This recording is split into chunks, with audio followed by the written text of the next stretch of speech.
Our Mutual Friend Commentary, written and narrated by Benjamin Fife.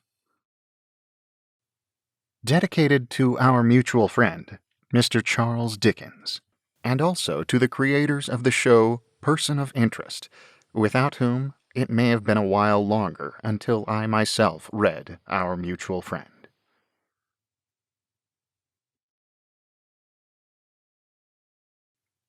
Chapter 1. Why the Dickens?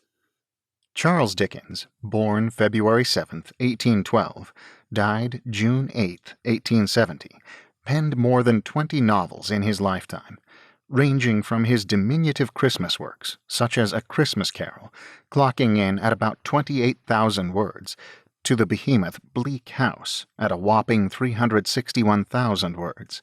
Why, more than 150 years after his death, is he still relevant?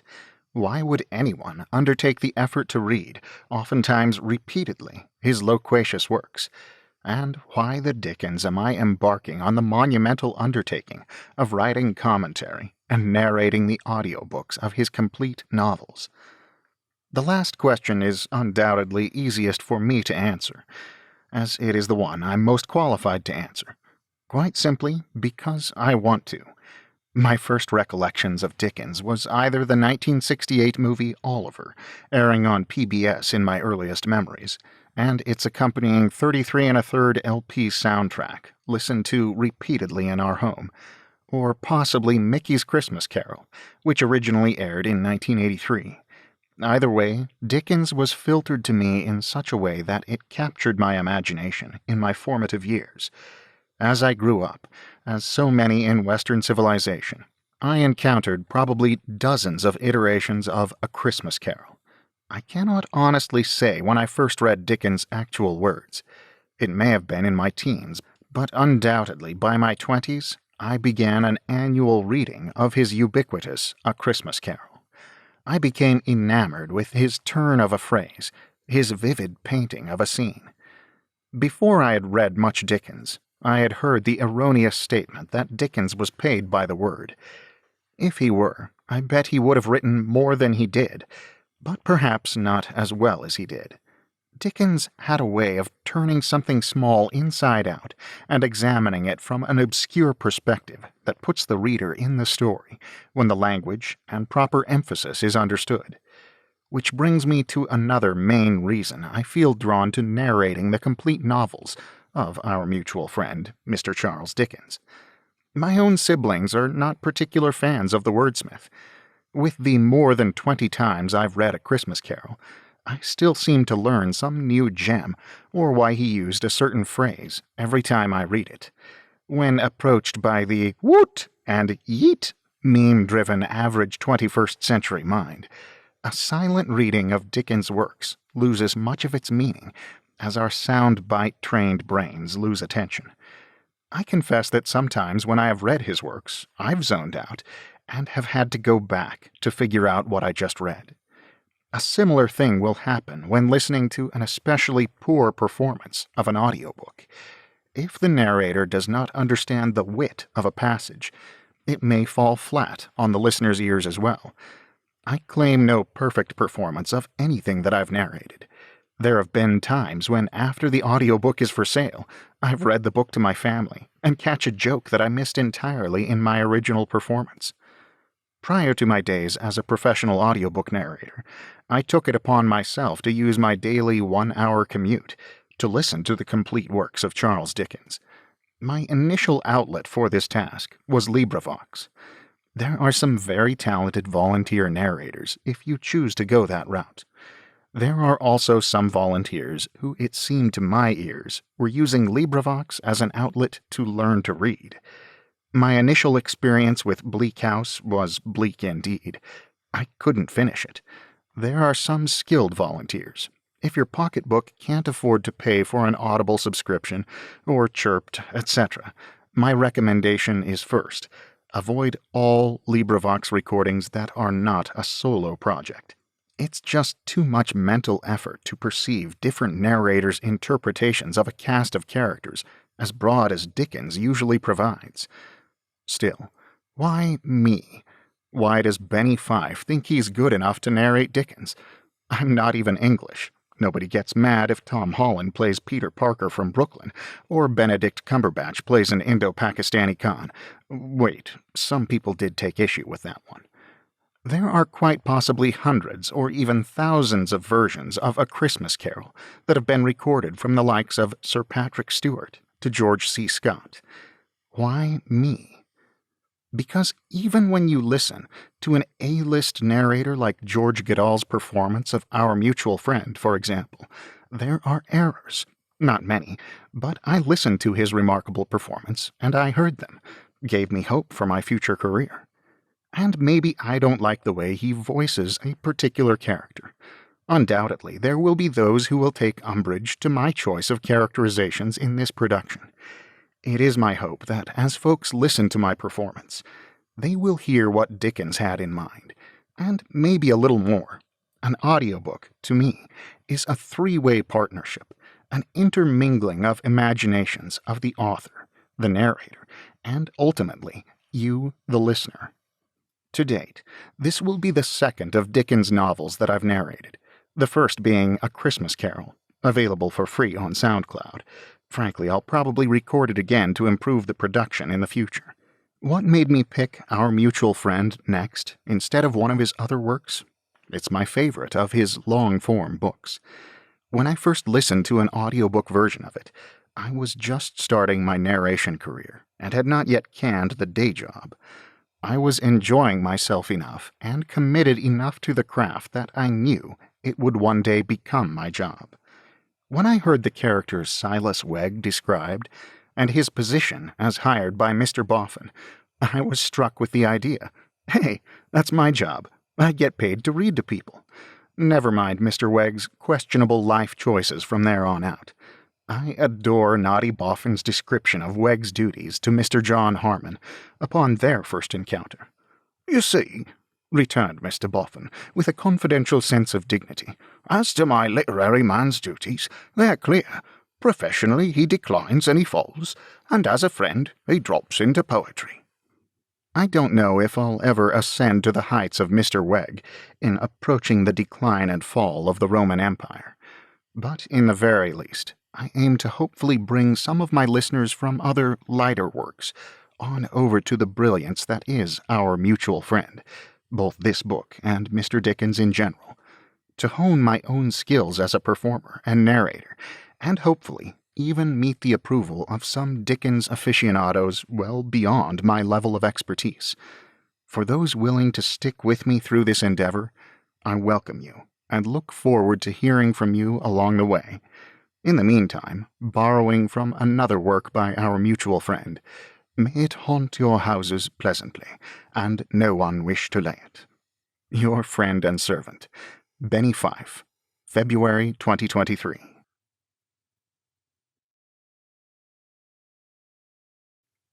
Chapter 2.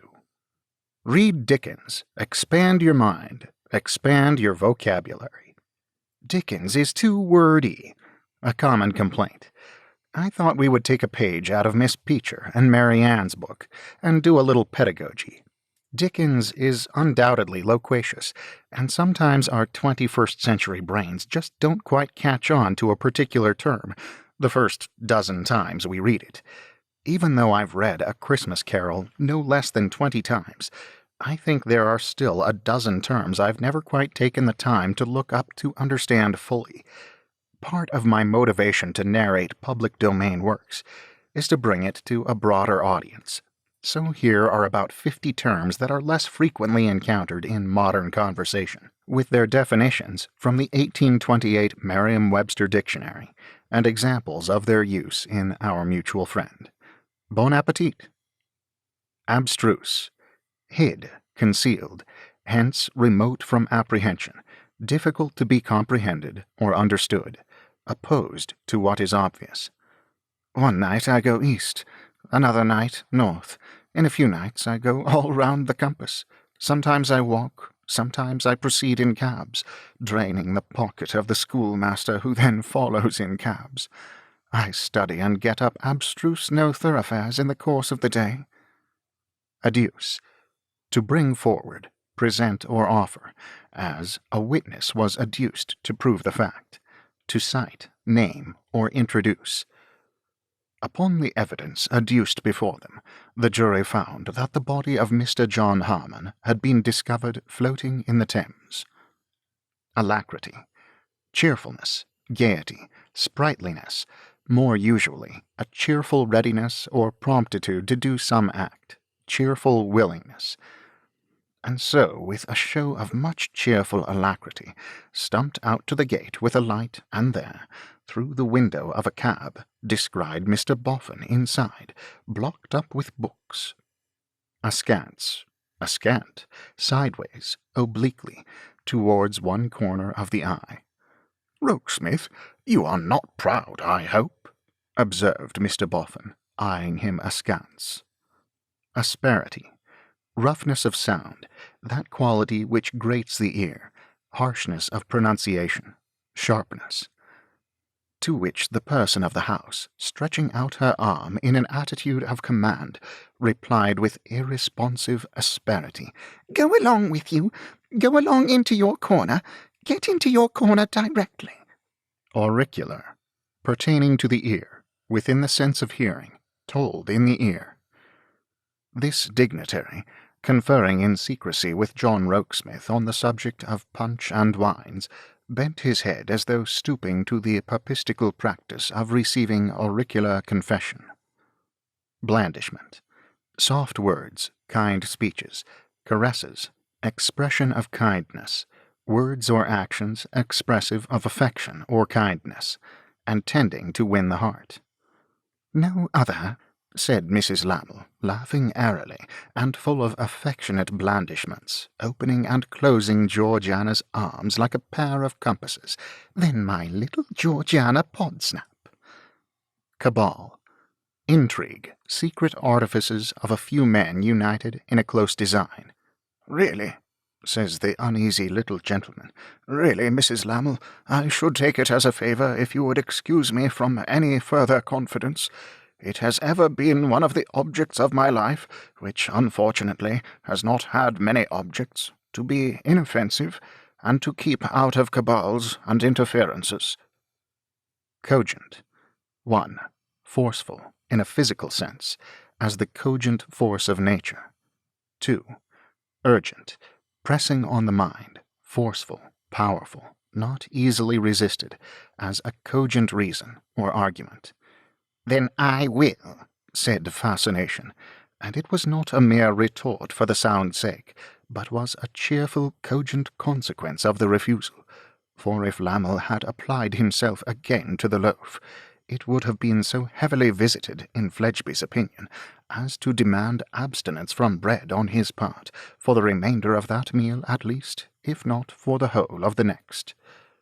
Connubial, pertaining to marriage, nuptial, belonging to the state of husband and wife.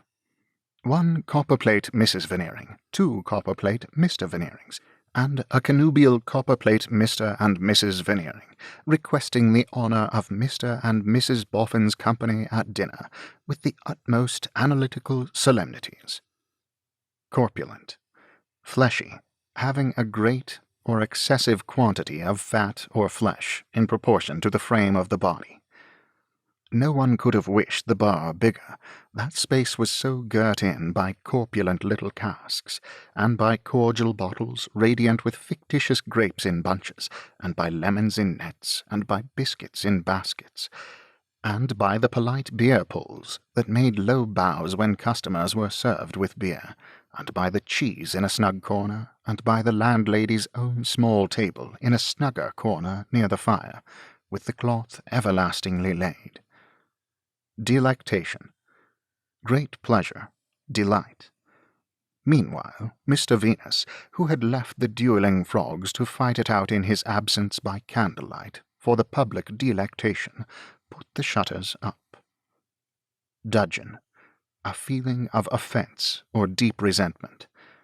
Mr. Wegg took this arrangement in great dudgeon, because the appointed hours were evening hours, and those he considered precious to the progress of the friendly move. Expatiate, to enlarge in discourse or writing, to be copious in argument or discussion. He expatiates on Mr. Venus's patient habits and delicate manipulation, on his skill in piecing little things together, on his knowledge of various tissues and textures, on the likelihood of small indications leading him on to the discovery of great concealments. Fractious, apt to break out into a passion, apt to quarrel, cross, snappish. When he was out of employment, I couldn't always keep him near me. He got fractious and nervous, and I was obliged to let him go into the streets. And he never did well in the streets. He never did well out of sight. How often it happens with children. Gambol. To dance and skip about in sport, to frisk, to leap, to play in frolic, like boys and lambs, to leap, to start. Offering these excusatory words as if they reflected great credit on himself, Mr. Wegg impelled himself with his hands towards a chair in the corner of the room, and there, after a variety of awkward gambols, attained a perpendicular position. Mr. Venus also rose.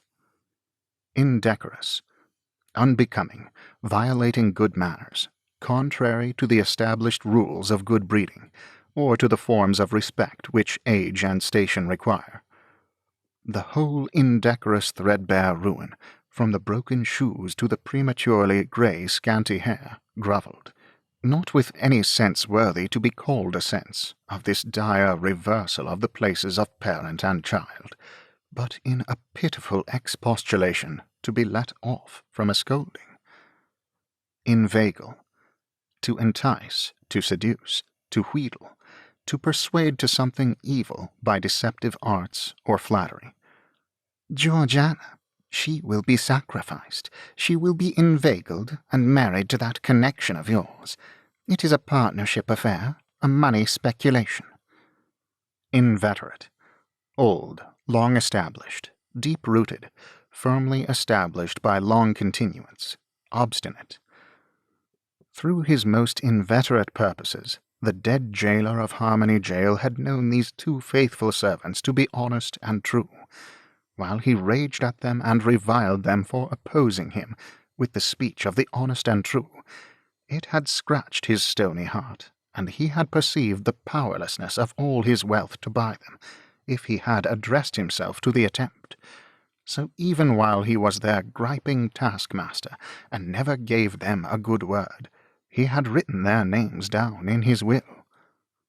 Lassitude, weakness, dullness, heaviness, weariness, languor of body or mind, proceeding from exhaustion of strength by excessive labor or action, or other means. 2. Among physicians, lassitude is a morbid sensation or languor which often precedes disease, in which case it proceeds from an impaired or diseased action of the organs. Mortimer laughed again, with his usual commentaries of, "How can you be so ridiculous, Eugene?" and "What an absurd fellow you are!" But when his laugh was out, there was something serious, if not anxious, in his face. Despite that pernicious assumption of lassitude and indifference which had become his second nature, he was strongly attached to his friend. He had founded himself upon Eugene when they were yet boys at school, and at this hour imitated him no less, admired him no less, loved him no less than in those departed days. Ligature. 1. Anything that binds, a band or bandage. 2. The act of binding, as by a strict ligature of the parts. And she would change the dressing of a wound, or ease a ligature, or turn his face, or alter the pressure of the bedclothes on him, with an absolute certainty of doing right. Maudlin. Drunk, fuddled, approaching to intoxication, stupid. See into what wonderful maudlin refuges featherless ostriches plunge their heads. It is such unspeakable moral compensation to Wegg to be overcome by the consideration that Mr. Rokesmith has an underhanded mind. Mellifluous. Flowing with honey, smooth, sweetly flowing, as a mellifluous voice. Put upon his good faith, and finding it in collection with his inclinations, Sloppy threw back his head and uttered a mellifluous howl, rounded off with a sniff. Mendicant. Begging. Poor to a state of beggary, one that makes it his business to beg alms.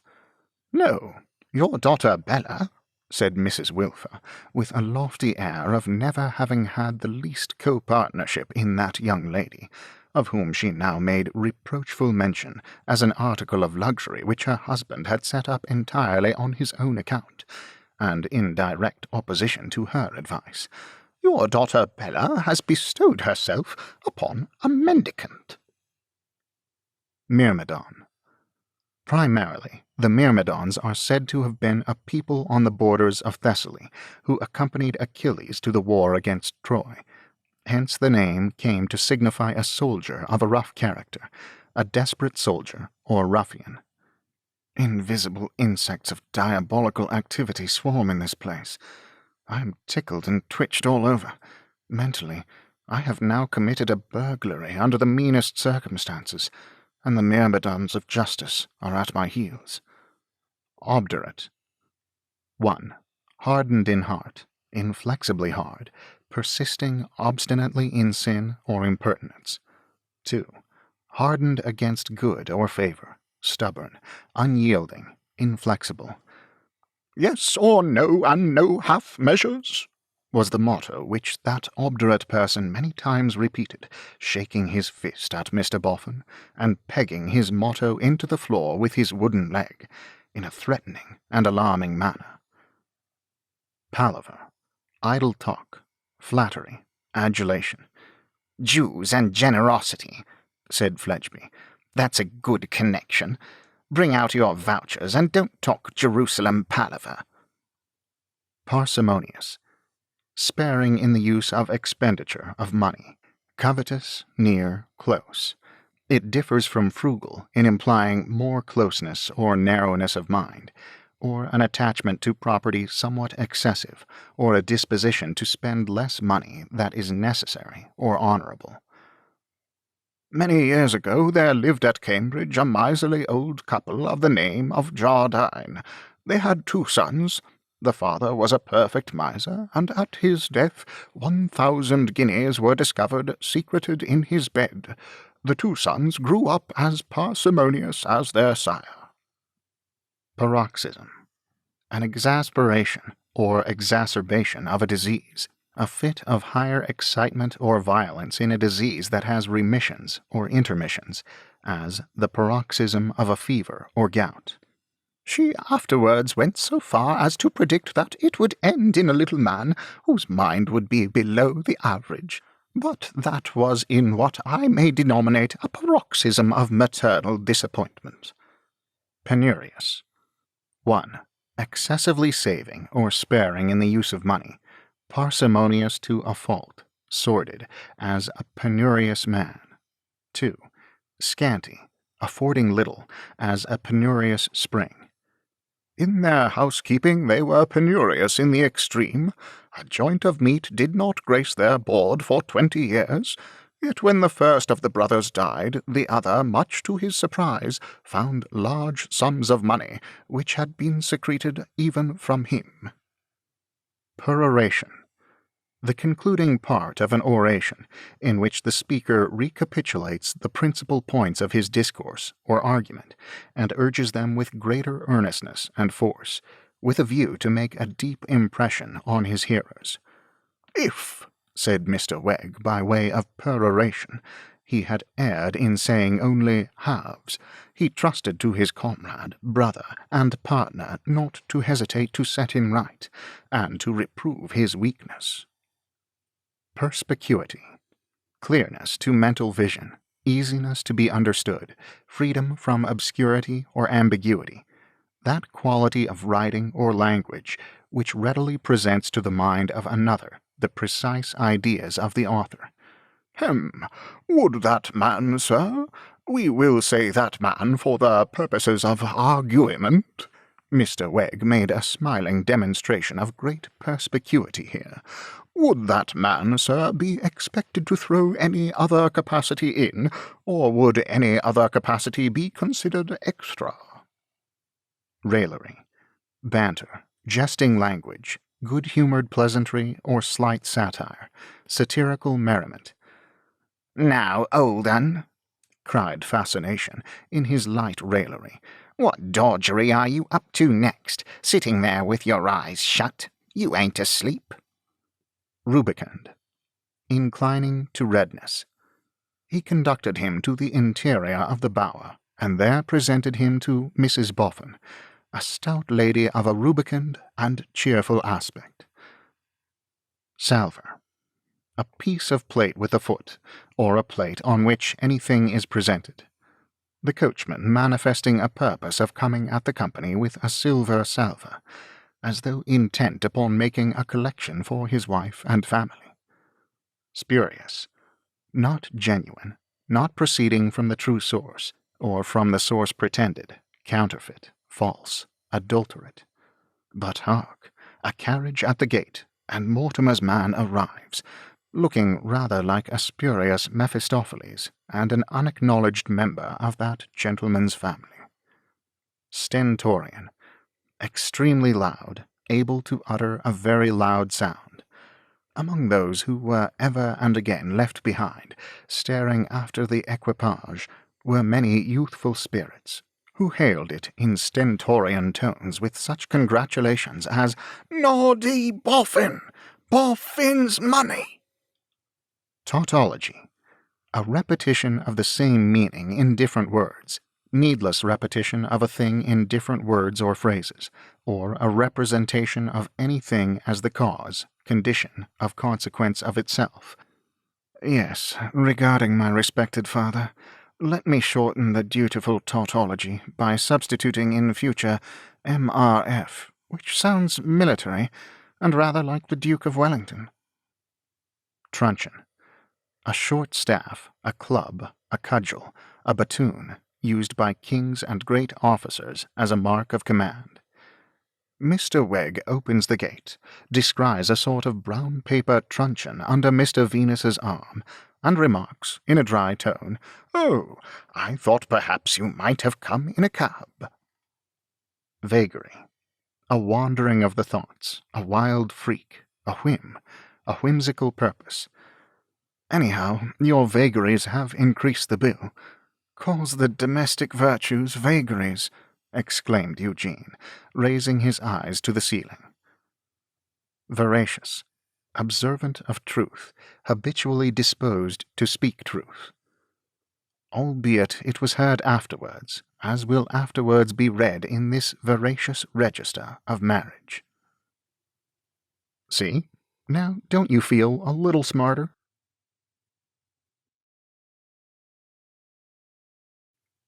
Chapter 3. Dickens and the Juxtaposition of Characters. In reading and rereading Our Mutual Friend, as with virtually all of the works of Charles Dickens, there are an abundance of characters of opposing temperaments thrown together. The more you read, the more you see thrown together for the comparison. Mortimer Lightwood and Eugene Wrayburn, Twemlow and Lady Tippins, Mr. and Mrs. Wilfer, Bella Wilfer and Lizzie Hexam, Mr. Rya and Fascination Fledgeby. Probably one of my favorites for contrast is the coupling of Mr. Eugene Wrayburn with Mr. Bradley Headstone. Wrayburn, lackadaisical from his privileged and predestined upbringing. Headstone, overly ambitious and self-aware because of rising from the unknown depths of his own upbringing. The way Dickens writes his characters seldom leaves room for you to doubt as to which character you are to like. Eugene is arrogant, flippant, and doesn't seem to care about anything except his next cigar. Headstone is fastidious and predictable to a fault. Both fall in love with Lizzie Hexam, and in some ways their feelings for her are almost identical, but bring about very different results in comparison to each other. Headstone has spent his life self-disciplined, self-righteous, self-aware, and is a self-made man. Yet in his proposal to Lizzie he confesses, It would not have been voluntary on my part, any more than it is voluntary in me to be here now. You draw me to you. If I were shut up in a strong prison, you would draw me out. I should break through the wall to come to you. If I were lying on a sickbed, you would draw me up, to stagger to your feet and fall there. And shortly thereafter, possibly the one redeeming thing in his confession of love, if you would return a favorable answer to my offer of myself in marriage, you could draw me to any good, every good, with equal force. Leaving Dickens just for a moment here, his declaration of all that she ruins of him is not unlike Fitzwilliam Darcy's first proposal of marriage to Elizabeth Bennet in Jane Austen's Pride and Prejudice, the exception being that Headstone is admired by perhaps only one woman, Darcy being fawned over by a great many he chooses to ignore. Headstone has his routines, and Lizzie Hexam has disrupted those routines, rejected the help offered by him, and Headstone is more of a cross between the painful marriage proposal of Mr. Collins and Mr. Darcy. Dickens once said of his characters that they were all me in some way or another. In examining the life of Dickens, you can see that he did indeed possess the vices of both Headstone and Raeburn. He was as self-centered an individual as could be, and yet, like Raeburn, he didn't devote time to thinking of his selfishness, perhaps aside from portraying it in his characters. There were things that could draw him out of his center of the universe, such as his establishment of the Urania Cottage House for Fallen Women, and his ongoing public championing of the poor and downtrodden. Coming to Mr. Raeburn, the difference between the introduction of his character and the introduction of Headstone to Lizzie Hexam bears some examination. Both are struck with her beauty at the outset, but Raeburn's reaction to his personal attraction draws the distinction between the two sharply. Do you feel like a dark combination of traitor and pickpocket when you think of that girl? He is struck by his own attraction to her, and that he, especially in the current condition she is in, would be taking advantage of her by interposing himself into her life. But interpose he does, in his aloof manner, but also contrary to his normal aloof manner. His respect for her does not permit him to make any design on her. He aims to lift her from illiteracy, and to add to the beauty of her character.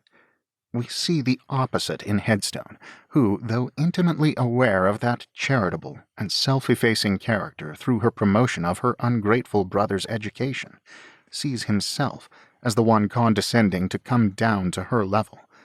Her friendship of someone as slothful as Eugene Raeburn is an affront to Headstone's rigid proprieties and self-righteous values of being a self-made man. He sees her as his ruin, because he came from, though only implied in the book, such humble beginnings as she and her brother. The only way that she can redeem herself in his eyes is by marrying him, and also the only way that she could be any better than the ruin of him is in union with him through that institution. Both Raeburn and Headstone have an unrelenting attraction to her that draw them beyond what they were, and in being drawn, put Lizzie Hexam into danger. Headstone of drawing her into a joyless, most probably highly abusive marriage, Raeburn into danger by continuing to seek her out after she has fled, essentially keeping her in danger from Headstone. But the ultimate demise of Headstone and the ultimate redemption of Raeburn comes of Lizzie Hexam. Headstone, without her rescue of Raeburn, may well have found a way to compartmentalize the murder he committed and go about his merry way teaching in school, even eventually marrying the poor Miss Peacher. If you search newspapers, you will find innumerable examples of double-minded men who appear righteous on the exterior, but within are full of dead men's bones, as the Pharisees of old. Raeburn was first rescued, and then fully redeemed from his selfish ways, by his angel whose virtue he held higher than he ever held his own. Again, examining the life of Dickens, was Lizzie's rescue of Eugene an allegory for Nellie Turnan's rescue of Dickens? Dickens certainly was happier when with his mistress, and perhaps his writing of Lizzie Hexam as the savior of Eugene Wrayburn was in a way his fairy tale ending he could never give to Nellie, in part because of the Bradley headstone in his own personal character.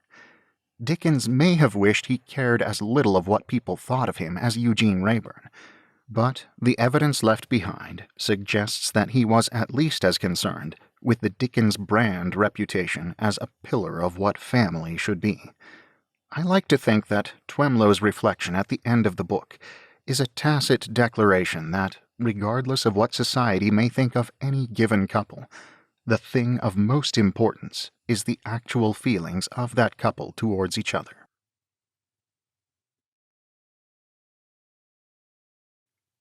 Chapter 4.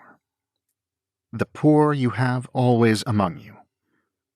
Charles Dickens was in the way of many in power today, and also in the way of many who have never been in power.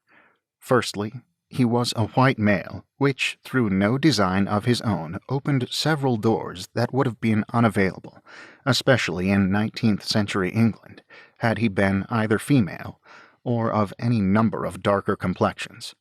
Secondly, he came from a spoilt, sometimes poor, undisciplined hereditary line that, in its worst moments, knew a debtor's prison, scheming ways to scrape together 2 farthings to make a pound, and, quite probably, the inside of a pawnbroker's shop. J. Hillis Miller's distillation of Our Mutual Friend down to being about money, money, money could be maintained as accurate, but misses so much of the nuance of this work. Dickens' background, though hardly unique in 19th century England, enabled him to view his fellow beings through both ends of the telescope, as it were. In Our Mutual Friend, indeed in virtually all of his writings, he affords his readers the opportunity of this duality of views to regular advantage. His frequent use of lords and gentlemen and honorable boards gives us the macro view. It instantly removes the feeling element in the manuscript, and shows those lords and gentlemen and honorable boards in their unfeeling observation of numbers of the poor who perish in such and such a way, numbers that may be saved by this or that program. In this Dickensian breaking of the fourth wall, it turns society on its head, and in so doing the less deserving of society, under such a macroscope, are able to view said lords and gentlemen and honorable boards in all their faults and fallacies, being magnified to absurdity on the macro scale. Dickens was an author for, of, and by the people, if ever there was one. Before Marx defined the proletariat writ large, Dickens showed it to itself in characters such as Betty Higden, Little Johnny Harmon, Sloppy, Rumpty Wilfer, Gaffer, Lizzie, and Charlie Hexam, Mr. Venus, Pleasant Riderhood, Uriah Heeps, Jenny Wren, and all the others. If Our Mutual Friend, lords, gentlemen, and honorable boards, is about no more than money, money, money, it is because we find ourselves with the view of people as figures, digits, and so on. But Dickens' reasons for the continual return to the veneerings, podsnappery, and such, is to show the absurdity of such figures. They mean nothing without the people attached to them. If you reduce everything to, in 21st century terms, a 30-second soundbite, you would do as well to read the stock market report for entertainment. Our Mutual Friend is about money, on the surface, but within the pages, within the story, is woven all the joys, sorrows, hopes, fears, noble aspirations, and detestable degradations of the human heart. And that, lords and gentlemen and honorable boards, is where the genius of Charles Dickens lay. That is what keeps Dickens relevant in the 21st century, where he could be viewed through solely the view of one of the privileged white male class, of which he was most decidedly a part by the time he penned this book. As a member of that classification today, my words can and should be viewed through a similar vein. Through no fault of my own, I was born white and cis-male, and to that I would add heterosexual to boot. granting me a seat at a table that was set centuries ago for more privilege than others of different happenstance births. And, like Dickens, as many others have before and since, I choose to use those advantages to help others see the disadvantage given to many through no fault of their own. We may or may not be created equal, but the circumstances thrust upon us at our birth are certainly not. Jesus of Nazareth said, "The poor have you always among you." Dickens echoes this in his every novel. In a similar sense, perhaps the opposite is true as well. The rich are always among us as well. In the critique of Our Mutual Friend as being about money, money, money, Miller does not then go on to note that if it is, it equally is about wealth. What constitutes true wealth? Bella Wilfer is in want of money at the beginning of the story, and all her hopes and aspirations hinge on it. In this way, we see a portrait of the female version of Ebenezer Scrooge at the time of his being released from his bond to Belle. Then Bella Wilfer receives money, receiving it and initially becoming more obsessed with its acquisition. In steps ghosts of Bella past, present, and future, in the persons of Rumpty Wilfer, John Rokesmith/Harmon, and Nicodemus Boffin, respectively.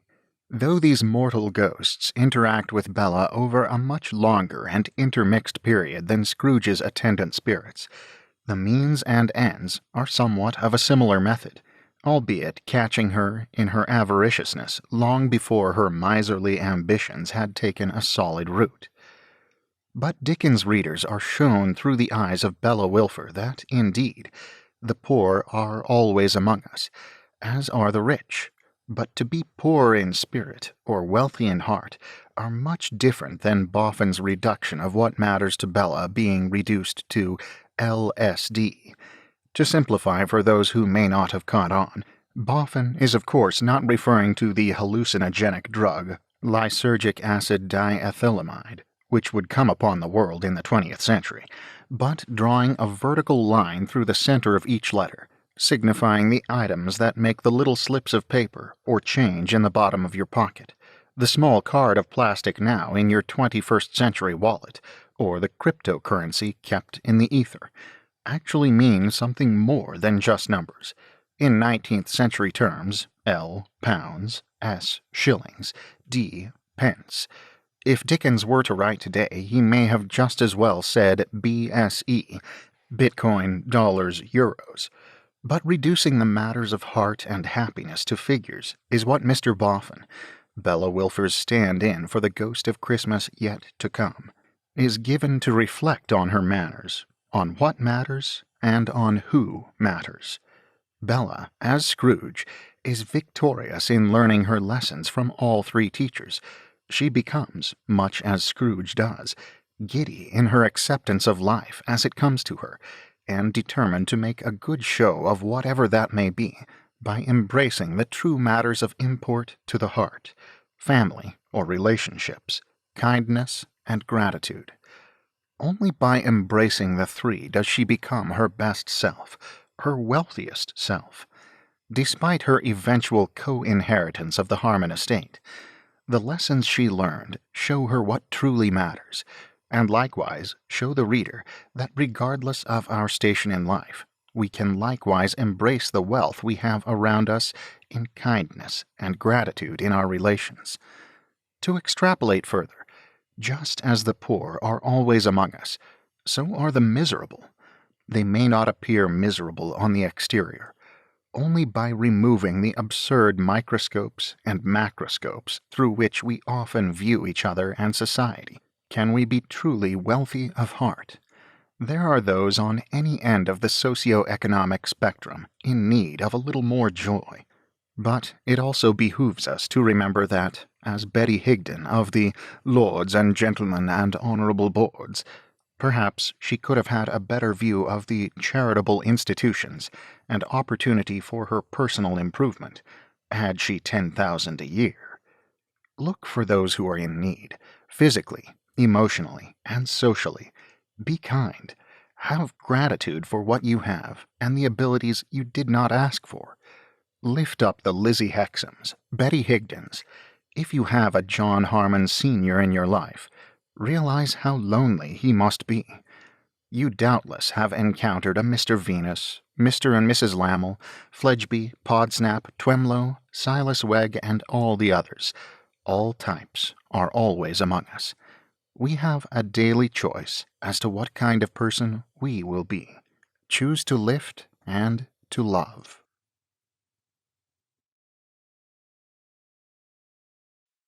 This has been Our Mutual Friend, written by Charles Dickens, with additional commentary written by Benjamin Fife, narrated by Benjamin Fife. Copyright for additional commentary by Benjamin Fife, 2023. Production copyright by Benjamin Fife.